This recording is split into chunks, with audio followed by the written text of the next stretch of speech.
आप सभी बच्चों को मेरा नमस्कार, सुप्रभात। आज की कक्षा में आप सभी का स्वागत है। आज हम हमारी 9वीं कक्षा के भूगोल की पाठ्य पुस्तक के पाठ नंबर 2, जिसका नाम है भारत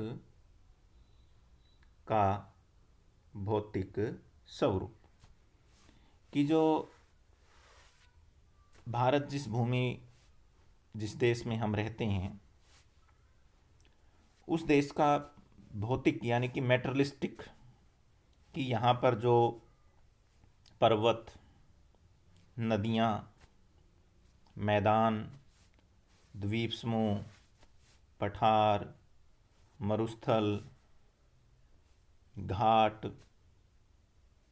पर्वत चोटियाँ, ये किस प्रकार की हैं, कहाँ पर ये पाई जाती हैं, किस प्रकार इनका निर्माण हुआ और किस प्रकार ये मानव के जीवन को प्रभावित करती है, इन सभी के बारे में हम जानेंगे। जैसा कि हम सभी जानते हैं, भारत के अंदर विभिन्न प्रकार की स्थलाकृति मिलती है, क्योंकि जब हम भौतिक स्वरूप की बात कर रहे हैं तो फिर हम भारत के किस भाग को देखेंगे। जो भारत का जो सतल भाग है, उसके ऊपर जो आकृति बनी हुई है, उन आकृतियों का क्या करेंगे, हम अध्ययन करेंगे कि ये कौन कौन सी जो है आकृतियाँ पाई जाती हैं। अब अगर हम बात करें हमारे खुद के गांव की, बालसमंद की, हमारे खुद के ज़िले हिसार की, हमारे खुद के राज्य हरियाणा की अगर हम बात करते हैं, तो आपको यहाँ पर कोई पर्वत देखने को नहीं मिलेगा, कोई आपको मरुस्थल देखने को नहीं मिलेगा। तो इससे हमें ये पता लगता है कि हम जिस क्षेत्र में रह रहे हैं वो विशाल मैदान है। तो हम मैदान के बारे में ही क्या कर सकते हैं, जान सकते हैं। जिस परिवेश में मानव रहता है उसे उसी परिवेश का क्या होता है, ज्ञान होता है। अब हमें जो पर्वतीय जो आकृति होती है, वहाँ की जो भौगोलिक जो पृष्ठभूमि होती है, उसके बारे में कोई भी जानकारी नहीं होती। इसी प्रकार जो व्यक्ति पर्वतीय क्षेत्रों में रहता है, उत्तराखंड में रहता है, जम्मू कश्मीर में रहता है, अरुणाचल प्रदेश में रहता है, असम में रहता है, उन लोगों को पर्वतीय ढलानों के बारे में, पर्वतीय घाटियों के बारे में पता होता है, जबकि मैदान में रहने वाले व्यक्ति जो है इन बातों से अपरिचित होते हैं। तो हमारे देश के अंदर ऐसा ही जो है उन क्षेत्रों के लिए होगा कि जो व्यक्ति थार के मरुस्थल में राजस्थान में रहते हैं। भारत का जो है सबसे बड़ा मरुस्थल है थार मरुस्थल। ये कहाँ है, राजस्थान में। तो राजस्थान में थार मरुस्थल है, वहाँ की जो परिस्थितियाँ हैं उनके बारे में वही व्यक्ति बहुत अच्छे से जान सकता है जो उस परिवेश में रहता है। थर्ड, जैसे मैं आपको बता देता हूँ, कंपैरिजन कर रहे हैं हम यहाँ पर पठार। अब अगर हरियाणा के व्यक्ति को, राजस्थान के व्यक्ति को, पंजाब के व्यक्ति को अगर पठार के बारे में पूछा जाए तो वो इतना आसानी से उसके बारे में वर्णन नहीं कर सकता जितना एक मध्य प्रदेश में रहने वाला व्यक्ति कर सकता है, झारखंड में रहने वाला व्यक्ति कर सकता है, क्योंकि जो पठार है वो उन्हीं क्षेत्रों में क्या है, फैले हुए हैं। तो इस पाठ के अंतर्गत हम इन्हीं चीज़ों को जानने का क्या करेंगे, प्रयत्न करेंगे। जो भारत है हमारा संपूर्ण, जिसमें हमारे राज्य, केंद्र शासित प्रदेश और द्वीप समूह आते हैं, उन सभी की जो स्थलाकृति है वो कैसी है, इसके ऊपर जो स्थलाकृति बनी हुई है उसमें सबसे प्राचीन कौन सी है, सबसे नवीन कौन सी है, ऐसे कौन से पर्वत हैं जिनके ऊपर बहुत लंबे चौड़े और ऊंचे शिखर हैं, ऐसे कौन से पर्वत श्रृंखलाएं हैं जिनके ऊपर पर्वत की जो चोटियां हैं उनकी ऊंचाई क्या है, कम है, ऐसे कौन से पर्वत हैं जहां पर तेज़ बहने वाली नदियां हैं, ऐसे कौन से हैं जहां पर बहुत तेज़ गति से बहने वाली नदियां नहीं हैं। तो इस पूरे पाठ के अंतर्गत हम इसी चीज़ को जानने का प्रयत्न करेंगे। तो आइए आज हम हमारे इस पाठ की शुरुआत करते हैं भारत का भौतिक स्वरूप, कि भारत का भौतिक स्वरूप कैसा है। तो जैसे कि मैंने अभी आपको बताया कि भारत जो है वो विभिन्न स्थलाकृतियों वाला क्या है, विशाल देश है। आप जिस प्रकार के भूभागीय क्षेत्र में रहेंगे, अगर मैदान में रहते हैं तो आप वहाँ से दूर तक फैले विशाल मैदान से परिचित होंगे। यदि पर्वत के निवासी हैं तो आप पर्वतीय ढाल और घाटियों के बारे में परिचित होंगे। हमारे देश के अंदर विभिन्न प्रकार की भू आकृतियाँ पाई जाती है। नंबर 1 पर्वत, नंबर 2 मैदान, नंबर 3 मरुस्थल, नंबर 4 पठार और नंबर 5 द्वीप समूह। यानी कि जो भारत है उसको हमने भौतिक स्वरूप के आधार पर 5 महत्वपूर्ण भागों में बांटा है। पहला हमारे पास कौन सा है, पर्वत, ये देखिए। दूसरा हमारे पास कौन सा है, मैदान। तीसरा हमारे पास कौन सा है, मरुस्थल। चौथा हमारे पास है पठार और पांचवा हमारे पास क्या है, द्वीप समूह। ये 5 भौतिक स्वरूप है भारत के मुख्यतः। भारत की भूमि बहुत अधिक भौतिक विभिन्नताओं को क्या कर रही है, दर्शा रही है। ये हमने 5 प्रकार यहाँ पर देखे हैं। अगर भूगर्भीय तौर पर हम देखें तो प्रायद्वीपीय पठार पृथ्वी का सबसे प्राचीन भाग है। अभी मैं आपसे चर्चा कर रहा था कि 2 प्रकार के यहाँ पर पर्वत आपको देखने को मिलेंगे, एक वो जो बहुत प्राचीन है और एक वो जो बहुत नवीन है। प्राचीन में प्रायद्वीपीय जो पठार हमारे आते हैं, जो पश्चिमी घाट और पूर्वी घाट तक क्या है फैले हुए हैं, उनको प्रायद्वीपीय पठार कहा जाता है। और मैं आपको एक थोड़ी सी यहाँ नॉलेज के लिए बता दूँ, 3 चीज़ें मैं यहाँ एक्सप्लेन कर रहा हूँ बेटा, आप ध्यानपूर्वक इन चीज़ों को देखिएगा। ये जो नाम मैंने स्क्रीन पे लिखा है ये है द्वीप। द्वीप जो है वो स्थल भाग, समझने का प्रयत्न करेंगे आप इसको, वो स्थल भाग जो तीन और जल से, सॉरी, जो चारों ओर जल से क्या हो, घिरा हो, जो चारों ओर किससे घिरा हुआ हो, जल से, चारों ओर जल से घिरा हो, उसे क्या कहते हैं, द्वीप कहते हैं। जैसे अंडमान है जो अरब सागर में स्थित है, उसके चारों ओर क्या है, पानी, और बीच में एक स्थल भाग क्या है, उभरा हुआ है। अंडमान निकोबार द्वीप समूह है, ये बंगाल की खाड़ी में स्थित है और इसके भी चारों ओर क्या है, जल ही जल है। अब इसी के साथ मैं एक शब्द लगा देता हूँ, महाद्वीप कर देता हूँ इसको। क्या कर देता हूँ, महाद्वीप। तो वो बहुत बड़ा, यहाँ पर सिर्फ एक ही चीज़ हम ऐड करेंगे, वो बहुत बड़ा स्थल भाग, वो बहुत बड़ा स्थल भाग जो चारों ओर किससे घिरा हो, जल से घिरा हो। जैसे एशिया, इसमें देखो कितने देश आ जाते हैं, यूरोप, अमेरिका, 2 हैं हमारे पास, उत्तरी अमेरिका और दक्षिणी अमेरिका, अफ्रीका, ऑस्ट्रेलिया। ये बहुत बड़े स्थलीय भाग हैं जो चारों ओर किससे घिरे हुए हैं, जल से घिरे हुए हैं, उसे क्या कहते हैं, महाद्वीप। अब थर्ड हमारे पास अभी यहाँ एक आ रहा था, प्रायद्वीप। इसके बारे में और आप जानिए कि जो प्रायद्वीप जो होता है वो क्या होता है। बस थोड़ा सा अंतर है इसमें, जो द्वीप है वो 4 ओर जल से घिरा होता है, जबकि जो प्रायद्वीप होता है वो 3 ओर किससे घिरा हो, जल से घिरा हो। 3 ओर किससे घिरा हुआ हो, जल से घिरा हो। अगर आप भारतीय मैप को देखेंगे और जब आप भारत के दक्षिणी भाग को देखेंगे, जो उत्तर की अपेक्षा क्या है, संकरा है। संकरा का मतलब है कि धीरे धीरे क्या हो जाता है, सिकुड़ता जाता है। श्रीलंका की जब आप तरफ जाओगे तो वहाँ 3 और जल आपको मिलेगा। कहाँ कहाँ मिलेगा, अगर आप बिल्कुल नीचे जाओगे तो हिंद महासागर है भारत के दक्षिण में, देखा है ना बेटा। और इसी महासागर के नाम पर भारत का नाम भी क्या पड़ा था, हिंदुस्तान के नाम से जो है जाना जाता है, इस महासागर के नाम पे। ये तो था पहला। अगर आप पूर्वी की तरफ देखोगे, भारत के पूर्वी दिशा की तरफ देखोगे तो क्या है, बंगाल की खाड़ी है वहाँ, जबकि ये हरियाणा राजस्थान के नहीं लगती है।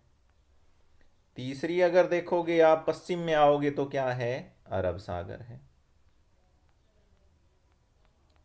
तो इस भूभाग में भारत के तमिलनाडु है, कर्नाटक है, आंध्र प्रदेश है, केरल है, गुजरात का कुछ हिस्सा लगता है, महाराष्ट्र है, उड़ीसा है, छत्तीसगढ़ है। ये जो सारा जो क्षेत्र है ये सारा तीन और किससे घिरा हुआ है, जल से घिरा हुआ है। और इसी क्षेत्र के अंदर हमें जो है पश्चिमी और क्या है, पूर्वी घाट है। ये पश्चिमी और पूर्वी घाट इसीलिए बने हैं क्योंकि बंगाल की जो खाड़ी है वो पूर्व में स्थित है, उसके तटीय क्षेत्र के साथ लगता हुआ जो मैदानी भाग है उसको क्या बोला जाता है, पूर्वी घाट। और अरब सागर के साथ लगता हुआ जो मैदानी भाग है तटीय क्षेत्र के साथ उसको क्या बोला जाता है, पश्चिमी घाट बोला जाता है। तो ये था हमारे पास कि प्रायद्वीपीय जो पठार है ये पृथ्वी का क्या है, सबसे प्राचीनतम भाग है। इसे भूमि का एक स्थिर भाग माना जाता है, इसके अंदर कोई भी परिवर्तन नहीं हुआ है सैकड़ों, अरबों और लाखों वर्षों से। लेकिन एट प्रेजेंट में जो भूकंप आ रहे हैं उसने इस चीज़ को क्या किया है, गलत बताया है। हिमालय और उत्तरी जो मैदान है वो हाल ही में बनी हुई शथलाकृतियां हैं। हिमालय जो पर्वत है यहाँ पर किसी ज़माने में टेथिस सागर होता था बेटा। कौन सा सागर होता था, टेथिस। और इस सागर के दोनों ओर गोंडवाना लैंड, रिपीट कर रहा हूँ मैं यहाँ, कौन कौन सी दो लैंड होते थे, गोंडवाना लैंड और दूसरा होता था अंगारा लैंड। कौन सा होता था, अंगारा लैंड। और इन दोनों भूमियों के बीच में क्या था, टेथिस सागर था। और बेटा पृथ्वी की जो भूपरपटी है उसके गर्भ में 7 भूगर्भीय प्लेटें हैं। कितनी प्लेटें हैं, 7 भूगर्भीय प्लेट हैं। और ये प्लेटें कभी तो एक दूसरे से दूर हो जाती हैं, कभी एक दूसरे के क्या आ जाती हैं, पास आ जाती हैं। कभी तो क्या हो जाती हैं, दूर हो जाती हैं, कभी क्या आ जाती हैं, पास आ जाती हैं। जब दूर हो जाती हैं तो दरारें पड़ जाती हैं भूमि में। और अगर पास आती है एक दूसरे के समीप और एक दूसरे के ऊपर अगर चढ़ जाएगी तो पृथ्वी का वो भूभाग क्या हो जाएगा, ऊंचा उठ जाएगा। तो अंगारा लैंड और गोंडवाना लैंड के बीच में जो तेथिस सागर था, जब वहाँ पर इंडियन, एशियन प्लेट और ऑस्ट्रेलियन प्लेटें जब आपस में टकराई तो टेथिस सागर का हिस्सा क्या हो गया, ऊपर उठ गया। क्या हो गया, ऊंचा उठ गया। और उसके साइड का जो क्षेत्र था वो क्या हो गया, नीचे धंस गया। और वो जो तेथिस सागर का जो सारा पानी था वो कहाँ चला गया, एक तरफ तो पश्चिमी क्षेत्र में जहाँ बंगाल की खाड़ी का उदय हो गया, उस तेथिस सागर के पानी से जो खड्डा बना पश्चिमी क्षेत्र के अंदर वो पानी वहाँ आके भर गया। और पूर्वी क्षेत्र में जो गड्ढा बना वो वहाँ पर बंगाल की खाड़ी के रूप में भर गया। ये जो अरब सागर और बंगाल की खाड़ी अगर आप देखते हैं भारत के पूर्व और पश्चिम के अंदर, उनका निर्माण तेथित सागर के जल से हुआ है। और जहाँ तेथित सागर था वहाँ पर किसका निर्माण हो गया, हिमालय पर्वत का। अच्छे से ध्यानपूर्वक देखेंगे, बहुत ही नॉलेजफुल जो है आपका ये चैप्टर चल रहा है। और भविष्य के अंदर जो कम्पिटिटिव एग्ज़ाम होते हैं बेटा उनके अंदर भी इन प्रश्नों का बड़ा ही जो है महत्वपूर्ण रोल रहता है। उसके बाद जो है भूगर्भ वैज्ञानिक के अनुसार जो है हिमालय भी क्या है, एक अस्थिर भाग है। अस्थिर क्यों है, क्योंकि इसकी जो लंबाई चौड़ाई और ऊंचाई जो है वो घटती और क्या रहती है, बढ़ती रहती है। और एक सर्वेक्षण से पता लगा है कि हम हमेशा ये कहते थे कि माउंट एवरेस्ट की ऊंचाई जो है वो 8,848 मीटर है, लेकिन आजकल बताया जाता है कि 8,852 मीटर हो गई है। अब ये कैसे बढ़ रही है, जबकि रियलिटी तो ये है कि पर्वत नहीं बढ़ना चाहिए। लेकिन आज के जो भूगर्भीय वैज्ञानिक हैं, जो भूगोलवेत्ता है, वो ये बताते हैं कि पृथ्वी का कोई भी भाग स्थिर नहीं है, उसके अंदर परिवर्तन होता रहता है। तो हिमालय की जो हमारी पूरी श्रृंखला है वो क्या है, युवा है। युवा इसलिए है क्योंकि उसका निर्माण हाल फिलहाल में ही कुछ समय पहले हुआ है। और इसके अंदर जो है सबसे इसकी विशेषता, कई बार ये विशेषता पूछी जाती है कि हिमालय पर्वत की जो श्रृंखला है उसकी विशेषता बताइए। तो यहाँ विशेषता बता रहा हूँ मैं। फर्स्ट, ऊंचे शिखर है इसमें, विश्व का सबसे ऊंचा शिखर माउंट एवरेस्ट, कहाँ पर स्थित है? हिमालय में। दूसरा है यहाँ पर गहरी घाटियाँ, जब ऊंचाई ज़्यादा हो जाएगी और पर्वत की जब हम तलहटी में आएंगे तो दो साइड की चोटियों के बीच का जो तलहटी का जो क्षेत्र बनेगा वो क्या हो जाएगा? गहरा हो जाएगा। तीसरी इसकी जो खास बात है, इसके अंदर तेज़ गति से बहने वाली नदियाँ, क्योंकि ऊंचाई अगर ज़्यादा होगी तो पर्वतों से निकलने वाली जो नदियाँ हैं वो जब मैदानों में प्रवेश करेगी तो उससे पहले बहुत तेज़ गति से क्या करेगी? बहेगी। उसके बाद जो है हम आगे बढ़ते हैं। ये थोड़ा सा मैं आपको बताऊंगा इस मैप के बारे में बेटा, बड़ा ही इम्पोर्टेंट है, क्योंकि जब हम हमारे भारत के पहले जो भौतिक स्वरूप है हिमालय पर्वत का जब अध्ययन करेंगे तो ध्यान देने वाली बात है। तो हम इस सारे के सारे मैप को अगर हमने बहुत अच्छे से कवर कर लिया तो हिमालय से जुड़े हुए जितने भी क्वेश्चन आंसर है उसके प्रति किसी भी प्रकार का आपको संदेह नहीं होगा। तो सबसे पहले आप देखेंगे इसमें ऊपर एक पामीर ग्रंथि दी गई है, इसे संसार की छत कहते हैं बेटा, और ये आपको दिख भी रही होगी, दिख रही ना? पूरे भारत के ऊपर एक छाते के जैसे है ये, दिख रही है ना? जैसे पूरा भारत तो नीचे है और ऊपर ये जो पामीर ग्रंथि आपको दिखाई दे रही है ऐसे लग रही है कि ये जैसे क्या है? छत है, छाता है एक। और ये भारत ही नहीं है, पूरा जो संसार है उसके ऊपर ऐसे ही दिखाई देती है ये। किस पे दिखाई देती है? पूरे संसार पे। इसलिए इसको क्या बोला जाता है? संसार की छत। प्रश्न है बहुत इंपॉर्टेंट कि संसार की छत की जो संज्ञा है वो किसको दी जाती है? तो पामीर ग्रंथि को। कई बार ये पूछ लिया जाता है कि ये स्थित कहाँ है, तो ये हिंदू कुश, ये जो दिखाई दे रहा है ना आपको, ये अफगानिस्तान में है पर्वत, उस पर्वत श्रृंखला में है ये। क्लियर हुआ यहां तक? नेक्स्ट अब हमारे पास हम बात करते हैं हिमालय की। ये जो आपको दिखाई दे रही है ये सारा हमारा क्या है? हिमालय है। इसको मैंने कवर किया है। अब ये जो हिमालय है इसको हम तीन भागों में डिवाइड करते हैं। कितने भागों में डिवाइड करते हैं? तीन में। ये हमारी दिशा कौन सी है? उत्तर। कौन सी दिशा है बेटा? उत्तर। और ये दिशा नीचे आएंगे तो कौन सी हो जाएगी? दक्षिण। तो दो भाग तो ये हो गए। उत्तर हिमालय, कौन सा हिमालय हो गया? उत्तर हिमालय। और दूसरा कौन सा हो गया? दक्षिण हिमालय। हो गया बेटा। अब इन दोनों एरों के बीच में एक हिमालय और रह गया, ये हिमालय। इसको क्या बोलते हैं? मध्य हिमालय। कौन सा हिमालय कहते हैं बेटा? मध्य हिमालय। अब ध्यान दे लेना बेटा, ये बड़ा डाउट रहता है बच्चों को इसमें कि जो उत्तर हिमालय है वो कहाँ है, दक्षिण हिमालय है वो कहाँ है, और मध्य हिमालय है वो कहाँ है। बड़ा डाउट रहता है। अब इस मैप से आप इसको बहुत अच्छे से समझ सकते हैं कि भारत के उत्तर में स्थित। फिर कई बार ये प्रश्न आता है बच्चों के जहन में कि जी हिमालय तो भारत के उत्तर में ही स्थित है सारा, तो फिर ये मध्य में कहाँ रह गया और ये दक्षिण में कैसे रह गया? तो बेटा जब किसी भी वस्तु को कहीं भी हम रखते हैं तो उसकी चार दिशाएं हमेशा होती हैं। जिस स्कूल में हम पढ़ रहे हैं क्या उसकी केवल एक ही दिशा है? उसका पूर्वी भाग भी है, उसका पश्चिमी भाग भी है, उसका उत्तरी भाग भी है और उसका दक्षिणी भाग भी है। तो सेम इसी प्रकार कोई भी शथलाकृति कहीं भी बनती है पृथ्वी के ऊपर, उसकी दिशाएं कितनी बन जाती हैं? चार बन जाती हैं वहां। जो दिशा उत्तर की तरफ इंगित होती है उसे क्या बोला गया? उत्तर हिमालय। जो दक्षिण की तरफ इंगित कर रही थी कौन सा हुआ? दक्षिण हिमालय। और दोनों के जो बीच में रह गया उसको क्या बोला गया? मध्य हिमालय। तो जो उत्तर हिमालय है इसका दूसरा नाम है हिमाद्री। क्या बोलते हैं बेटा इसको? हिमाद्री बोलते हैं।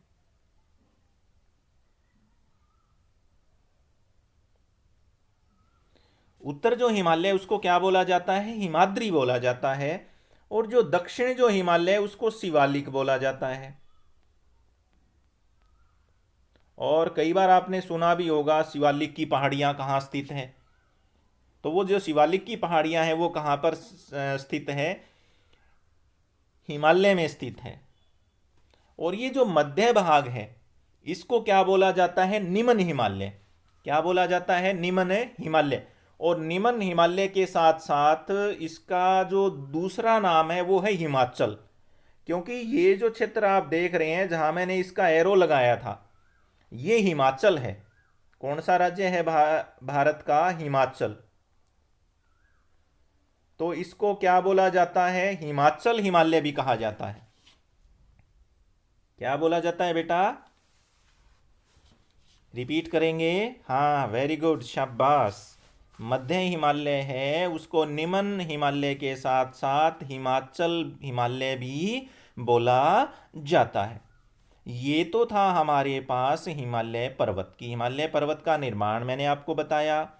हिमालय पर्वत के मैंने भाग आपको करके बताए कि किस दिशा के अंदर कौन सा। अब मैं आपको ये बताऊंगा, जो डायग्राम आपको दिखाई दे रहा है, जो उत्तर हिमालय है, इसमें सारी की सारी ऊंची चोटियां हैं। ये ध्यान देना, कई बार कंपैरिजन आ जाता है उत्तर हिमालय और दक्षिण हिमालय में अंतर कीजिए। तो जितनी भी ऊंची चोटियां हैं वो सारी की सारी किस हिमालय में स्थित है? उत्तर हिमालय में। रिपीट भी कर दूंगा मैं आपको, ये ज़्यादा हो गया होगा यहाँ, तो मैं एक बार इनको मिटा रहा हूँ, दोबारा लिख रहा हूँ। यहाँ पर जो उत्तर हिमालय था उसमें क्या है? सारी ऊंची चोटियां हैं, जितनी भी हैं, चाहे वो माउंट एवरेस्ट हो, चाहे वो आपकी कंचनजंगा हो, चाहे वो आपकी धौलागिरी हो। नाम लिख देता हूँ, माउंट एवरेस्ट है, इसके अलावा धौलागिरी है, इसके अलावा कंचनजंगा है।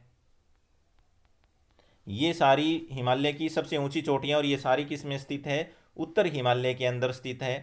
और दूसरा जो हमारे पास आ जाता है फिर हिमाचल हिमालय। तो जितने भी महत्वपूर्ण पर्वतीय स्थल हैं,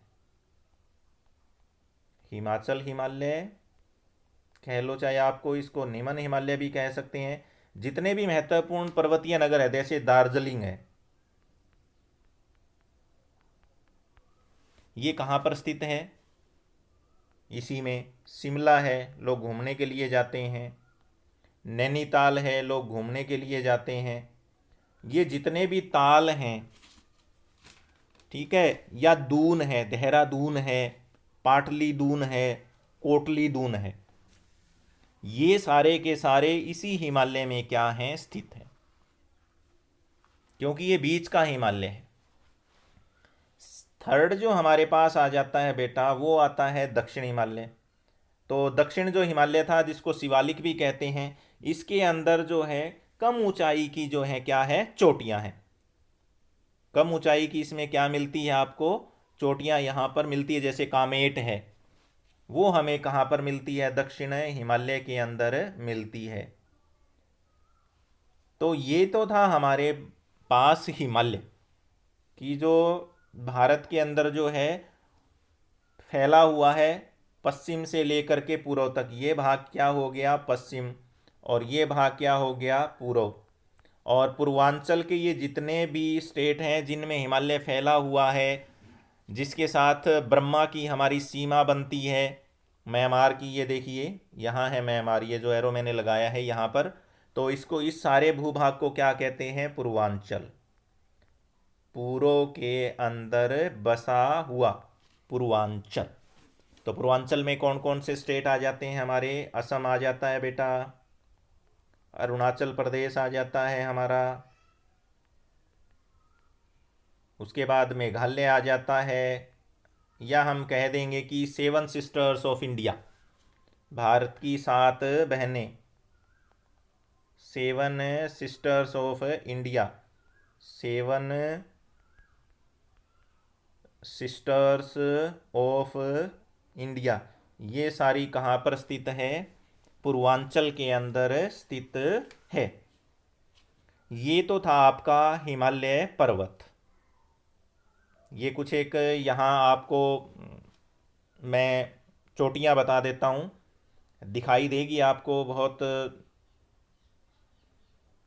आराम से देखने पर। ये देखिए, धौलागिरी दिखाई दे रही है, अन्नपूर्णा, माउंट एवरेस्ट, कंचनजंगा, मैकालू, और यहाँ पर है अरुणाचल प्रदेश में नामचा बरुआ, ये ऊपर दिखाई दे रहा है आपको। ये उत्तराखंड के अंदर ये देखिए नंदा देवी, ये देखिए आप नागा पर्वत। ये चोटियाँ हैं जो महत्वपूर्ण चोटियाँ हैं जो यहाँ पर पाई जाती है। चोटियों के बाद यहाँ पर क्या, ये तो हैं चोटियाँ बेटा, क्या थी ये चोटियाँ आपके सामने जो है दिखाई दे रही है। फिर हिमालय पर्वत के अंदर कुछ दर्रे भी हैं। क्या है हिमालय पर्वत में, कुछ दर्रे। अब वो दर्रे आप देख लो, ये देखिए बारलाचा दर्रा, सिपकिल्ला दर्रा, ये आपको दिखाई दे रहे हैं, सिपकिल्ला और बारलाचा। ये देखिए आप जम्मू कश्मीर में जोजिला दर्रा, ये मैं एरो लगा रहा हूँ बेटा, थोड़ा सा ध्यान दे लेना इन पे। उसके अलावा जो है ये देखिए ना नामदुल्ला, ठीक है। इसी प्रकार यहाँ सिक्किम में भी है एक नाथुल्ला दर्रा। ये वो दर्रे हैं जिनसे विदेशी आक्रमणकारी भारत में आक्रमण करने के लिए आते थे। यानी कि पर्वतों के बीच में दरार होती है, पर्वत की जो चोटियाँ होती है उनके बीच में क्या होती हैं, दरारें होती हैं, जिनसे मानव आसानी से क्या कर सकता है, गुजर सकता है। और विदेशी आक्रमणकारी हिमालय पर्वत को जब पार करते थे तो वो किससे करते थे, इन्हीं दर्रों से पार करके कहाँ पर पहुँचते थे, भारत में आक्रमण करने के लिए आते थे। कुछ एक और चोटियाँ भी हैं, देखिए मेघालय में के अंदर है गारो, खासी और जैंतिया। ये तीनों जो हैं एक दूसरे के साथ ऐसे सटी हुई है कि वो कीप बना देती हैं। क्या बना देती हैं, ऐसे कीप बनाती हैं ये तीनों चोटियाँ, ऐसे कीप, ये ऐसे जो है एक दूसरे से। और इसीलिए विश्व की सबसे ज़्यादा बारिश यहाँ होती है। क्यों होती है, क्योंकि इस कीप के अंदर जितना भी पानी आएगा वो इस तलहटी में आ जाएगा यहाँ। और यहाँ पर पानी क्या होगा, बहुत ज़्यादा हो जाएगा, नमी की मात्रा यहाँ क्या हो जाएगी, बढ़ जाएगी।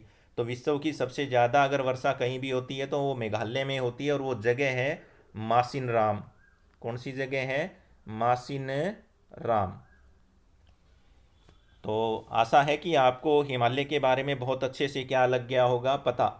अब कुछ एक चोटियाँ आ जाती हैं यहाँ पर, ये देखिए पटकोई, ये देखिए एरो लगा दी है मैंने, पटकोई। ये जो क्षेत्र है ये किसका है, नागालैंड का है, नागा श्रेणी आ जाती है। ये नीचे आओगे तो मिज़ोरम में क्या आ जाती है, मिज़ो पहाड़ियाँ आ जाती हैं। तो ये पूरा का पूरा जो है हमारा क्या था, हिमालय पर्वत था। इसका निर्माण कैसे हुआ, और इसी हिमालय पर्वत से निकलने वाली जो नदियां हैं वो किसका निर्माण करती है, ये देखिए जलोढ़ निक्षेपों का। उत्तर भारत का जो विशाल मैदान, चाहे वो गंगा नदी, ब्रह्मपुत्र नदी अपने साथ बहा करके जो मिट्टी लेकर के आती है उससे उसका क्या करती है, निर्माण करती है। और जो प्रायद्वीपीय जो पठार है उसका निर्माण किससे होता है, आग्नेय और रूपांतरित शैलों से होता है। और ये कम ऊंची क्या है, पहाड़ियाँ हैं, और चौड़ी घाटियों से क्या है, बना हुआ है। अब हमारा नेक्स्ट जो पॉइंट यहाँ पर आता है वो होता है भौगोलिक वितरण, कि भारत का भूगोल कैसा है। तो मैंने अभी आपको बताया था, यह महत्वपूर्ण, तो हम उसको कितने भागों में बांटते हैं, 5 भागों में बांटते हैं। तो 5 में से यहाँ एक छठा भी हमारे पास उपलब्ध हो गया है। तो फर्स्ट है हमारे पास हिमालय पर्वतीय श्रृंखला, सेकंड है हमारे पास उत्तर भारत का मैदान, थर्ड हमारे पास प्रायद्वीपीय पठार, फोर्थ है हमारे पास मरुस्थल, फिफ्थ आ गया हमारे पास, क्योंकि तटीय मैदानों की भी मैंने आपसे चर्चा की थी तो इसको भी हम यहाँ पर ले रहे हैं। मैंने बताया था आपको कि जो तटीय मैदान है वहाँ के क्षेत्र को पश्चिम में पश्चिमी घाट और पूर्व में क्या बोला जाता है, पूर्वी घाट बोला जाता है। और छठा हमारे पास आ जाता है द्वीप समूह। तो ये 6 भूभाग हैं हमारे पास। और इसमें से अब हम जो इसका फर्स्ट भूभाग है उसके ऊपर बात कर रहे हैं।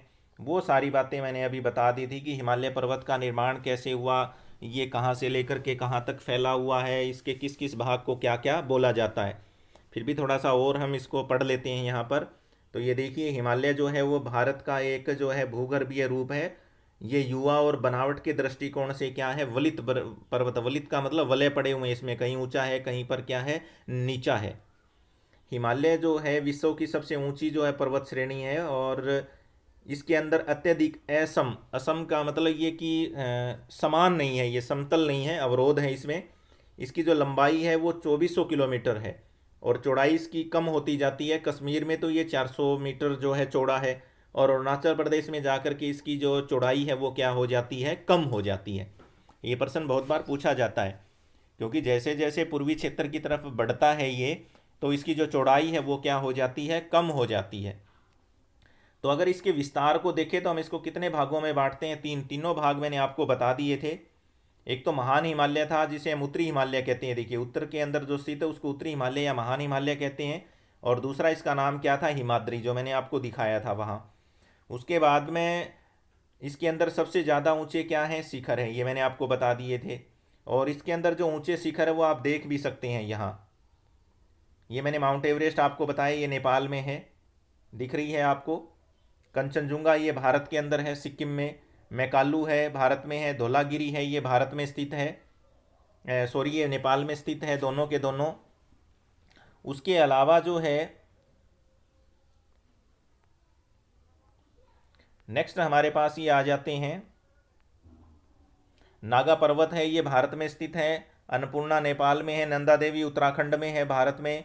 कामेट ये भी उत्तराखंड में है, भारत में। नामचा बरुआ ये हमारा अरुणाचल प्रदेश का जो हिस्सा लगता है हमारा, वहाँ पर स्थित है। और उसके गुरुला मथाना जो है ये कहाँ पर स्थित है, नेपाल में स्थित है। तो ये महान हिमालय की जो प्रकृति है वो क्या है, असममित है। और हिमालय का जो भाग है वो किससे बना है, उसका करोड ग्रेनाइट से बना है। और इसकी जो चोटियाँ जो हैं वो हमेशा किससे ढकी रहती है, बर्फ़ से। और इसी कारण जो है हिमानियों का प्रभाव होता है। हिमानी का मतलब होता है बर्फ़ की नदी। हिमानी को हम क्या कहते हैं, बर्फ़ की नदी। दर्रे हमने इसके देख ही लिए थे सारे के सारे। और हिमाद्री के दक्षिण में स्थित है वो हिमाचल भी क्या होता है, ये देखिए निमन हिमालय बोला जाता है। हिमाद्री के दक्षिण के अंदर जो सबसे निमन जो श्रृंखला जो ऐसा वो क्या होती है, निमन हिमालय, जो मैंने बीच में आपको दर्शा के बताया था। और इसका जो निर्माण है वो संपीड़ित और परिवर्तित शैलों से हुआ। इसकी ऊंचाई क्या है, 3700 से लेकर के 4500 मीटर, जबकि ये ऊंचाई कितनी आ रही थी हमारे पास, 6000। इसके अंदर पीर पंजाल की श्रृंखलाएं हैं, धौलाधार भी है, और महाभारत की श्रृंखला भी इसी में स्थित है। और घाटियाँ भी इसी में हैं। हिमाचल के कांगड़ा और कुल्लू की घाटियाँ, मैंने आपको बताया था कि इसको पहाड़ी नगरों के लिए जाना जाता है। और वो पहाड़ी नगर मैंने आपको नैनीताल है, मंसूरी है, दून भी है यहाँ पर, कोटली दून है, पाटली दून है, देहरादून है। ये सारी चीज़ें भी मैंने आपको यहाँ पर क्या की थी, बताई थी, जो आकर के हमारी जो है हिमाचल प्रदेश के शिवालिक क्षेत्र के साथ क्या है, लगती है। शिवालिक क्षेत्र तक वो क्या है, फैली हुई हैं। तो ये देखिए मंसूरी है, नैनीताल है, रानीखेत है, ये सारे के सारे हमें वहाँ पर दिखाई देते हैं। उसके बाद में हमारे पास ये आ जाता है सबसे दक्षिण का जो भाग है, उसको हम क्या कहते हैं, शिवालिक। और इसकी चौड़ाई बिल्कुल क्या है, कम है, 10 से लेकर के 50 मीटर तक। और इसकी ऊंचाई जो है वो कितनी है, 900 से लेकर के 1000 मीटर तक। और इसकी का जो निर्माण है वो बजरी से और जलोढ़ मिट्टी से हुआ है। और ये निमन हिमालय और शिवालिक के बीच स्थित लंबवत घाटियों को हम क्या कह देते हैं, दून कह देते हैं। अभी मैंने आपको बताई थी, देहरादून है, कोटली दून है और पाटली दून है। तो ये तो था हमारे लिए हमारा हिमाचल,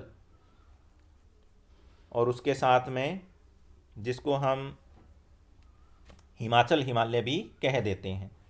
ये सारा हमारे पास उसका उच्चावस्था, ये सारी मैंने आपको चीज़ें यहाँ पर दिखा दी हैं। उसके अलावा भी कुछ रहता है हमारे पास, ये देख लीजिए कुछ पर्वत श्रृंखलाएं। ये देखिए अरावली पर्वत राजस्थान में स्थित है। विंध्याचल जो पर्वत श्रेणी है या सतपुड़ा जो पर्वत श्रेणी है ये मध्य प्रदेश में स्थित है। ये महादेव की पहाड़ियाँ, ये छत्तीसगढ़ अंदर जो राजमहल की पहाड़ियाँ, ये छोटा नागपुर का पठार झारखंड के अंदर।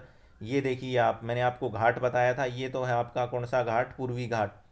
और ये नीचे की दिशा में जब हम आते हैं तो ये हमारा कौन सा आ जाता है, ध्यान से देखेंगे तो आप, ये हमारा क्या आ जाता है, पश्चिमी घाट। ये देखिए ये हमारा कौन सा है, पूर्वी घाट। ये हमारी पूर्व में बंगाल की खाड़ी, ये पश्चिम में हमारा अरब सागर, और ये हमारा दक्षिण में कौन सा है, हिंद महासागर। तो आप देख सकते हैं ना, ये सारा भूभाग तीन और किससे घिरा हुआ है, जल से। और इसीलिए इसको क्या बोला जाता है, प्रायद्वीप जो है बोला जाता है।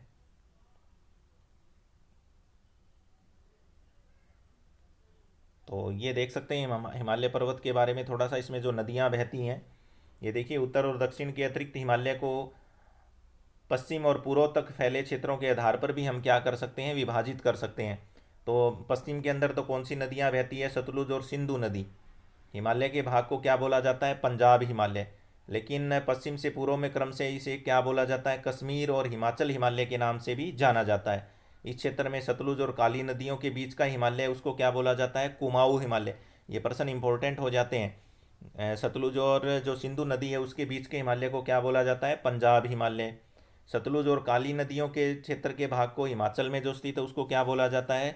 कुमाऊं हिमालय के नाम से जाना जाता है। इसके अलावा अगर पूर्व में आ जाओगे तो नेपाल के अंदर जो नदियां बहती हैं, तीस्ता नदियां, नेपाल हिमालय या तीस्ता और दिहांग नदियों के असम का क्या करती है? सीमांकन करती है। ब्रह्मपुत्र नदी जो हिमालय के अंदर जो है पूर्वी सीमा बनाती, क्योंकि पूर्व के अंदर ये नामचा बरवा पर्वत से टकराकर भारत में क्या करती है? प्रवेश करती है, और वहाँ पर एक बहुत बड़े गार्ज का क्या करती है? निर्माण करती है, क्योंकि एक बहुत तीखा मोड़ है वहाँ पर, और उस तीखे मोड़ से ही वो कहाँ पर आती है? भारत में प्रवेश करती है।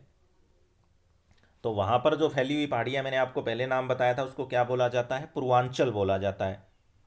ये पहाड़ियाँ उत्तर पूर्वी राज्यों से होकर क्या है? गुजरती है, और मजबूत बलुआ पत्थर जो अवसादी शैल से हैं बनी हुई है, और यहाँ पर घने जंगल हैं। असम में जाओगे, मेघालय में जाओगे तो वहाँ आपको जंगल बहुत मिलेंगे। और पूर्वांचल के अंदर पटकोई का नाम बताया था मैंने, नागा, मिजो और मणिपुर की जो है पहाड़ियाँ स्थित हैं। नेक्स्ट जो हमारा पॉइंट जो यहाँ पर स्टार्ट होता है वो होता है उत्तरी मैदान, और इसके बारे में हम आगे की कक्षा में अध्ययन करेंगे। थैंक यू बेटा।